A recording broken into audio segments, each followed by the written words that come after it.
Hello everyone, আসসালামু আলাইকুম। কেমন আছো সবাই? আশা করছি সবাই অনেক ভালো আছো। আমিও বেশ ভালো আছি। এখন বাজে হচ্ছে বিকাল 4:30 থেকে কিছুটা বেশি হবে। তো যেহেতু এখন গরম পড়ছে, আজকে কিন্তু প্রচণ্ড গরম ছিল, 42 ডিগ্রি তাপমাত্রা ছিল। তোমাদের ওদিকেও হয়তো গরম পড়ছে, আমি জানি। তো বিকালবেলা কি করি, রোজ ডেইলি আমাদের একটা রুটিন হয়ে গেছে এটা গরমকালে, যে ছাদ ভেজাতে হবে। আর এই ছাদে কিন্তু প্রচুর রোদ থাকে, যার কারণে ছাদটা গরম থাকে। এখানে সন্ধ্যার পরে আমরা যেহেতু বসি, বাচ্চারা পড়াশোনা করে, তো ওই জন্য ছাদ আমরা ভেজাই ডেইলি। আর আজকে আমার বোন বাড়ি চলে গেছে।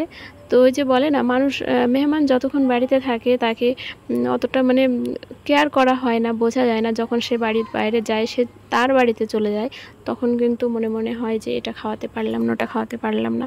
তো তারই একটা দৃষ্টান্ত আজকে আমি ভিডিওতে তুলে ধরেছি। আজকে তোমাদের দেখাবো যে কেন আমার এরকম হচ্ছে। আর আজকে তার জন্য মনটাও কিন্তু খারাপ আছে, খারাপ হবেই স্বাভাবিক, কারণ ইচ্ছা থাকলেও অনেক কিছু আমি করতে পারি না। তো সেই জায়গায় দাঁড়িয়ে আর কি। তো এই যে ছাদটা ভেজাচ্ছে, আর এখন ইয়াসিন উপরে নেই। ইয়াসিন যদি থাকতো তাহলে কিন্তু এই পাইপটা ওর হাতেই থাকতো। নেক্সট কোনো ভিডিওতে তোমাদের দেখাবো ইয়াসিন কিভাবে ছাদ ভেজায়, আর খুব সুন্দর করে কিন্তু বড়দের মতো করে ছাদটা ভেজায়। আমি ঠান্ডা পানি ছাদে দিচ্ছি, আর পানিটা মানে ফরেন গরম হয়ে যাচ্ছে। ছাদটা ভেজালে কী হবে, নিচের ফ্লোরে ফ্যানের হাওয়াটাও কিন্তু একটু ঠান্ডা হবে। তো এই যে প্রায় সন্ধ্যা হয়ে এসছে, অল্প অল্প রোদের আভাস। আর কিছুক্ষণের মধ্যে মাগরিবের আজান হবে। আর ওদিকে নাসরিনকে পাঠিয়েছি দুধ আনতে, ও গেছে দুধ আনতে। আর ইয়াসিন নিচেই খেলছে। তবে ওর আসার আগ মুহূর্তে আমি পানিটা সেরে দেব, মানে পানিটা পুরো ছাদে দিয়ে কমপ্লিট করে নেব। এই প্রচণ্ড রোদে আমার টবের গাছগুলো কিন্তু মরা মরা হয়ে যাচ্ছে। খুবই মায়া লাগে ওদেরকে দেখে, কিন্তু এমন কোনো জায়গায় ছায়া নেই যেখানে ওদেরকে রাখবো। আর যদি আমি নিচেই রাখি তাহলে কিন্তু ছাগলের উৎপাত প্রচুর আছে, যেহেতু এখন গ্রামে আছি, বুঝতেই পারছো। তো ওরা খেয়ে নেবে, সেজন্য নিচেও রাখতে পারছি না। আমার বোন যখন এসেছিল তখন ও দুদিন কিন্তু ফুচকা খেতে চেয়েছিল। আর ভাগ্যক্রমে ওই দুটো দিনই মানে ফুচকাওয়ালা আসেনি, প্লাস এখানে একটা দোকানে ফুচকা বানায়, তিনিও সেই দিন দোকানে ফুচকা বানায়নি, মানে দোকানটা পুরো বন্ধই ছিল। তো ভীষণ খারাপ লাগছিলো। এর আগে ও যখন কলকাতাতে যেত, ওকে বলতাম ফুচকা খাবি, তো ও বলতো না, এরকম মানে। তো ওখানে কিন্তু অ্যাভেলেবেল ছিল, এনি টাইম যখন চাইবো তখন ফুচকা খেতে দিতে পারবো। তো ও মাঝে মাঝে বলতো যে না, আজকে খাবো না। তবে কয়েকদিন খেয়েছে, তো বেশিরভাগটাই ও খায়নি, এরকম হয়েছে আর কি। আর আজকে এই যে সন্ধ্যার পরে ফুচকালা এসছে, তো আমি দাঁড়িয়ে দাঁড়িয়ে ভিডিও করছি, আর এটাই ভাবছি যে যদি আমার বোনটা আজকে থাকতো তাহলে ফুচকা খেতে পারতো। তো এটাই হচ্ছিল। আর মানে অধীর আগ্রহে আমি কিন্তু দাঁড়িয়ে দেখছিলাম। তো ইয়াসিনের আব্বুও গেল ফুচকা খাবে, আর নাসরিন গিয়েছিল, আলিশা কিন্তু যায়নি। তারপর অনেকটা সময় ভিডিও করার পর মনে মনে এটাই ভাবছি যে যার ভাগ্যে যেটা যখন থাকবে সেটা হবে, ভাগ্যে নেই হয়তো ওর, আল্লাহ রুজিতে যেটা মাপাবে সেটাই তো থাকবে।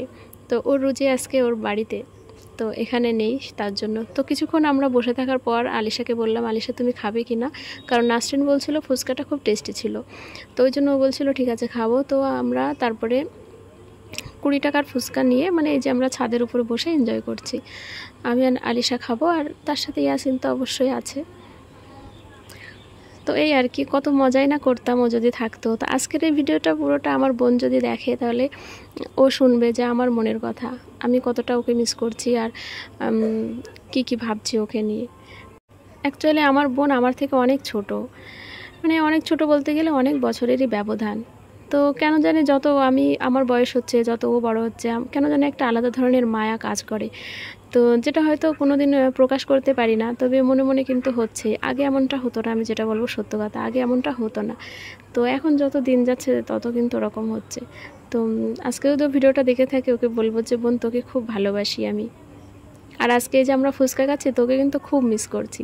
তবে নেক্সট টাইম তুই যখন আসবি, তখন ফুচকাওয়ালাকে যে প্রান্তে থাক টেনে বাড়িতে নিয়ে আসবো, আর মন ভরে ফুচকা খাওয়াবো তোকে, কথা দিলাম।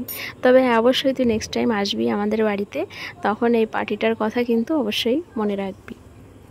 আচ্ছা বন্ধুরা, তো আজকের ভিডিওতে আমাদের শুধু এই খাওয়া খেয়ে আর কিছু দেখালাম না। ভিডিওটা কেমন লাগলো জানাবে। আমার চ্যানেলে নতুন হয়ে থাকলে চ্যানেলটা সাবস্ক্রাইব করে আমার পাশে থাকবে। আর আমার সমস্ত ভিডিওর নোটিফিকেশন যদি পেতে চাও, তাহলে অল নোটিফিকেশনটা অবশ্যই অন করতে হবে।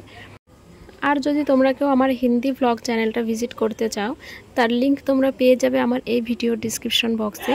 আর তাছাড়া আমার চ্যানেলের নাম হচ্ছে ইয়াসমিন লাইফস্টাইল, যেখানে আমি প্রেগনেন্সি রিলেটেড ভিডিও পোস্ট করি, অ্যান্ড আমার ডেইলি লাইফস্টাইলও পোস্ট করে থাকি। তো হিন্দিভাষী যারা দেখতে চাও, তারা অবশ্যই চ্যানেলটাকে ভিজিট করবে।